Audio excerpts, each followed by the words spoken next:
अस्सलाम वालेकुम व्यूअर्स, मेरा नाम अली है और आज की वीडियो में आपसे मैं कुछ टिप्स शेयर करूँगा कि जब आपने वीज़ा इंटरव्यू देने जाना है तो आपने क्या आपका बिहेवियर होना चाहिए, किस तरह आपने आंसर्स करना है क्वेश्चंस का, कॉमनली क्वेश्चंस कौन से आपसे पूछे जाते हैं। और इसी तरह जब आप एयरपोर्ट पे जाते हैं तो वहाँ पे भी आ, आपका जो इमिग्रेशन ऑफिसर होता है जो आपके पासपोर्ट पे स्टैंप लगाता है वो भी आपसे कोई गपशप करता है और इनफैक्ट वो गपशप के अंदर वो पॉइंट ढूंढने की कोशिश कर रहा होता है कि अगर उसे कोई भी चीज़ आपकी महसूस होती है कि ये करेक्ट नहीं है तो वो फिर आपको फर्दर इन्वेस्टिगेशन के लिए होल्ड कर लेते हैं। तो सबसे पहले स्टार्ट करते हैं कि आपने वीज़ा इंटरव्यू के लिए जब जा है तो उसमें क्या टिप्स आपने ज़हन में रखनी है। तो सबसे पहली टिप ये है कि जो भी डॉक्यूमेंट आप जमा करवा रहे हैं, चाहे आप किसी इमिग्रेशन एक्सपर्ट या कंसल्टेंट के थ्रू भी जा रहे हैं, जो वो आपका केस तैयार करे उस केस को आपने पूरी डिटेल से पढ़ना है और उसमें कोशिश करें कि उसमें अगर कोई गलती छोटी सी भी रह गई है तो उसको आप उसी स्टेज पे क्लियर करें before submission of the application. होता ही है आम तौर पर कि रश लगा होता है और अब मार्केट में कुछ इस किस्म के बैठे हुए हैं, स्पेशली जेरीज के ऑफिस के सामने भी बहुत सारे लोग बैठे हैं जो बहुत माइनर सी फीस में आपका जो है वो फ़ाइल तैयार कर देते हैं। अब वो फ़ाइल तैयार क्या करते हैं, वो फ़ाइल इनफैक्ट ये करते हैं आपके मुझे बैंक स्टेटमेंट चाहिए, ओके बैंक स्टेटमेंट लगा दो, आपका जॉब एक्सपीरियंस लेटर चाहिए वो लगा दो। मतलब उन्होंने देखना नहीं कि बैंक स्टेटमेंट आपकी करेक्ट है नहीं है, आपका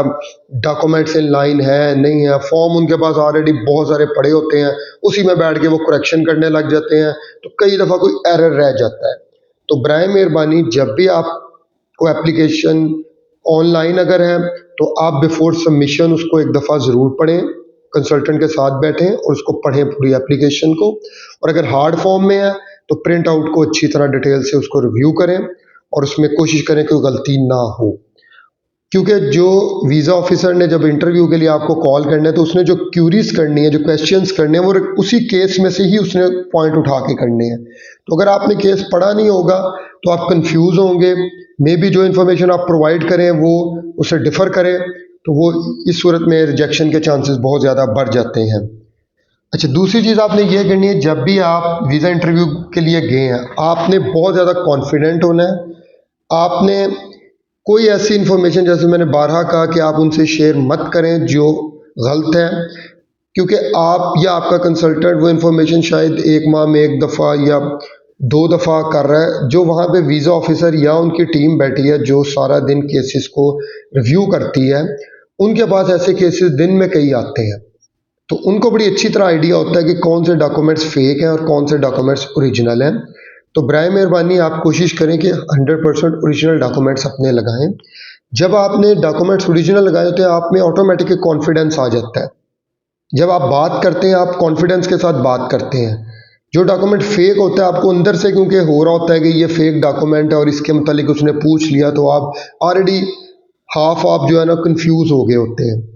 तो ये चीज़ है कि डॉक्यूमेंट्स जब ओरिजिनल होंगे कॉन्फिडेंस आप में आएगा। आपने जब भी वीज़ा ऑफिसर के पास जाना है आपने बड़ी फेयर बात करनी है और बड़ी आ, मतलब कई दफ़ा वो पूछे जी आपकी सैलरी कितनी है, हम 10-11 हज़ार। You have to tell him very clearly कि मेरी 10,000 सैलरी है। अगर 10,000 है तो 10,000 बताएं, ये नहीं कि 10-11 हज़ार है। इस तरह के जो जितने क्वेश्चंस हैं आपने बड़े कूल माइंड के साथ उनका जो है जवाब देना है। मोस्टली आपसे ये पूछा जाता है कि जी आप ये इंश्योर करें आप वापस आएंगे। अब मेरा ख्याल इस सवाल के जवाब में दुनिया में कोई भी आदमी इसकी क्या श्योरिटी दे सकता है। अगर जी मेरी यहाँ प्रॉपर्टी है, मेरी यहाँ जॉब है, मेरा बिजनेस है, तो वीज़ा लगने के बाद आप वाइंड अप भी तो कर सकते हैं ना। तो ये कोई एक ऐसी वो नहीं है सॉलिड, लेकिन आप इसके अलावा दे भी कुछ नहीं सकते। तो आपने इस पर बहस नहीं उनके साथ करनी। आप जो मुनासिब समझते हैं, जो आप अपने सरकमस्टांसिस में आपको बेस्ट लगता है, आप वो जवाब उन्हें दें। फॉर एग्जांपल अगर आपको ये मुनासिब लगता है कि जी मेरे यहाँ पर कारोबार है, पिछले इतने 10 साल से फॉर एग्जांपल मैं ये बिज़नेस कर रहा हूँ, मेरा यहाँ पे घर है, मेरे डिफरेंट एसेट्स हैं, मेरे यहाँ पे फैमिली है, तो आप ये उसको जवाब दें और इसके साथ उस पर बहस में आपने नहीं जाना। अगर वो आपसे कहता है कि नहीं जी मैं मुतमिन हूँ कि और रीज़न, इससे बड़ी रीज़न और कोई नहीं है, मतलब आपने उसके साथ बहस में इन्वॉल्व नहीं होना, क्योंकि उनका मकसद होता है आपको इन्वॉल्व करके बहस में। जब आप बहस में आते हैं तो फिर कुछ ऐसी चीज़ आपके मुंह से निकल जाती है जो आपके केस को अफेक्ट करती है। इसके बाद आम तौर पर जो मेरे भाई जो स्टूडेंट हैं वो जब जाते हैं तो उनसे आम तौर पर, क्योंकि उनके जो फंडिंग हो रही होती है वो उनके गार्डियन कर रहे होते हैं, तो उसमें वो गार्डियन के हवाले से भी कुछ क्वेश्चंस किए जाते हैं। फॉर एग्जांपल कि जी आपके फादर के पास ये सोर्स ऑफ फंड्स आपके पास कहाँ से आ रहे हैं, जी फॉर एग्जांपल मेरे फादर हैं या मेरी मदर है या मेरा ब्रदर है, तो जो भी सोर्स ऑफ फंड है उनके मतलब आपने जो इन्फॉर्मेशन उस डॉक्यूमेंट्स में लिखी है वो आपकी 100% मैच करनी चाहिए। फॉर एग्जांपल अगर आप ये कह रहे हैं कि जी मेरे वालिद हैं वो मुझे फंडिंग कर रहे हैं, तो आपको ये पता होगा जी मेरे वालिद का बिज़नेस क्या है या वो जॉब करते हैं, उनकी जो बैंक स्टेटमेंट आपने लगाई है उसमें सैलरी कितनी शो हो रही है या बिज़नेस में तो इनकी रिटर्न कितनी है, इनकम टैक्स रिटर्न में क्या उन्होंने डिक्लेयर किया। तो ये सारी इन्फॉर्मेशन आपने जब जाना है वीज़ा इंटरव्यू के लिए, तो ये सारी इन्फॉर्मेशन आपने अच्छी तरह जो है ना उसको लेके जानी है और अच्छी तरह उसको आपने तैयारी करके जानी है। इसके अलावा जब आप वहाँ पहुँच जाते हैं तो मेरी एक बात ज़हन में आप रखें, जो वीज़ा ऑफिसर यहाँ बैठा हुआ है पाकिस्तान में उसके पास अथॉरिटी है आपको वीज़ा रिजेक्ट करना या आपका वीज़ा जो है ना वो अप्रूव करना। जो इमिग्रेशन ऑफिसर वीज़ा काउंटर पे वहाँ बैठा हुआ एयरपोर्ट पे, वो आमतौर पर वो आपसे सिर्फ 2-4 रस्मी से सवालात, फॉर एग्जांपल मैं आपको अपना एक्सपीरियंस बताता हूँ, मैंने काफ़ी ट्रैवल किया यूरोप के डिफरेंट कंट्रीज़ में, मैं आपको वो अपना एक्सपीरियंस शेयर करता हूँ। सबसे पहले वो आपसे हेलो हाय करेगा, आपसे वो पूछेगा आपका क्या हाल है, तो जवाब में आप भी उतनी कर्टसी में जवाब देंगे मैं बिल्कुल ठीक हूँ, और आप कैसे हैं, how are you, how the things going on. मतलब आप उससे थोड़ा सा ओपन, ताकि आप कंफ्यूज नजर ना आए, आप बड़ा ओपनली आपने ये आप ज़हन में ना रखेंगे उसकी पावर, वो सिर्फ उस वक्त वो पावर एक्सरसाइज करता है जब उसे कोई चीज़ ऐसी नज़र आती है जो फॉर एग्जांपल अगर आपका वीज़ा फॉर एग्जांपल 2 नंबर है, आपने कोई और इस तरह का कोई मसले मसाइल हैं, वो ये एक्सट्रीम सिचुएशंस होती हैं सिर्फ जिसमें वो रिएक्ट करते हैं। अदरवाइज वो सिर्फ हालचाल पूछेगा आपसे, एक आधा सवाल करेगा आप कहाँ जा रहे हैं, अब उसके पास ऐसी कोई डिटेल कंप्यूटर में नहीं होती कि आप कहाँ जा रहे हैं, कि आप जैसे वीज़ा ऑफिसर के पास तो आपका पूरा एक प्लान होता है ना, ट्रैवल प्लान, अगर आप विजिट वीज़े के लिए अप्लाई करें एक ट्रैवल प्लान है पूरा कि जी मैं ये कर रहा हूँ, वो आपसे सवाल पूछ सकते हैं ट्रैवल प्लान से रिलेटेड। लेकिन इमिग्रेशन ऑफिसर के पास ये फैसिलिटी नहीं होती, वो सिर्फ आपको उसने एक आधे सवाल में क्रैक करने की कोशिश करनी होती है। अगर आप हो जाते हैं नर्वस हैं बहुत ज़्यादा आपसे जवाब नहीं को दे पा रहे, आपने कॉन्फिडेंटली उसे बताना है कि जी फॉर एग्जांपल अगर आप विजिट वीज़े में, आप उसे कॉन्फिडेंटली बताएं जी मैं, अगर फॉर एग्जांपल हम बात करते हैं इसकी पुर्तगाल की, तो आपने उसे कहना है जी मैं I am here for the visit purpose, और मैं यहाँ पे पोर्टो हो गया, आपका अल्गाफ एरिया हो गया, मैं यहाँ विजिट करने आया हूँ, I heard it's a very beautiful places, Portugal has a beautiful beaches, that's it. इस तरह आपने बड़ा ओपनली कूल रह के जवाब देना है उसको, और ज़्यादा से ज़्यादा वो 2 मिनट से ज़्यादा आपको नहीं वो रोकता,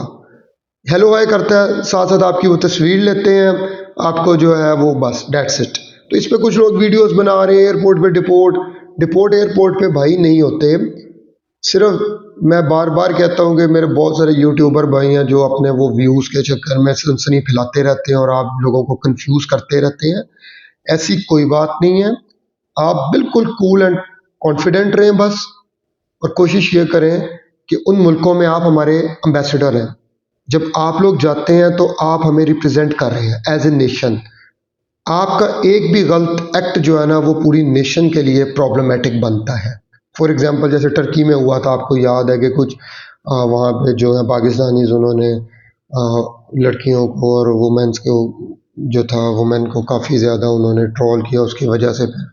जो है वो वीज़ा की रेशो हमारी बहुत डिस्टर्ब हुई और वहाँ पे बाकायदा कैंपेन चल गई। इसी तरह जब आप पुर्तगाल में भी जाते हैं तो मैं यही रिक्वेस्ट करूँगा, या किसी भी और मुल्क में, तो आप हमारे एम्बेसडर हैं, प्लीज़ हमारी जो रिप्यूट है उसको आप जो है वो कोशिश करें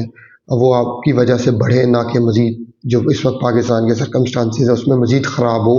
क्योंकि इस वक्त एम्बेसीज़ कुछ वीज़ा इस वजह से भी उन्होंने, एक तो उनके पास जो Kota for example her embassy के पास एक होता है, उसने डिसाइड किया होता है कि इस साल में उसने इतने वीज़ा इशू करने हैं। अब अगर आपकी visa submission application submission ratio बढ़ जाएगी तो आपकी अप्रूवल रेशो जो है वो अफेक्ट होगी। फॉर एग्जांपल अगर पहले 10,000 वीज़ा उन्होंने एक साल में देना था और एप्लीकेशन को 20-25 हज़ार आती थी, तो 10,000 लोगों को मिल जाता था, तकरीबन कोई 50% रह जाता था वीज़ा सक्सेस रेशियो।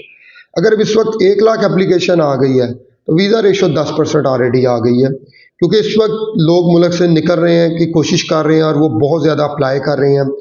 ये देखे बगैर कि उनके कागज़ पूरे हैं या नहीं है। तो बराए मेहरबानी अपनी डॉक्यूमेंटेशन प्रॉपर्ली करें। और इससे अलावा आपके कोई भी और क्वेश्चन आपके जहन में हो इमिग्रेशन से रिलेटेड, आप बराए मेहरबानी मुझे आप कांटेक्ट करें। I will try my best कि मैं आपको जितनी जल्दी हो सके उसका आंसर करूँ। बहुत शुक्रिया। अस्सलाम वालेकुम।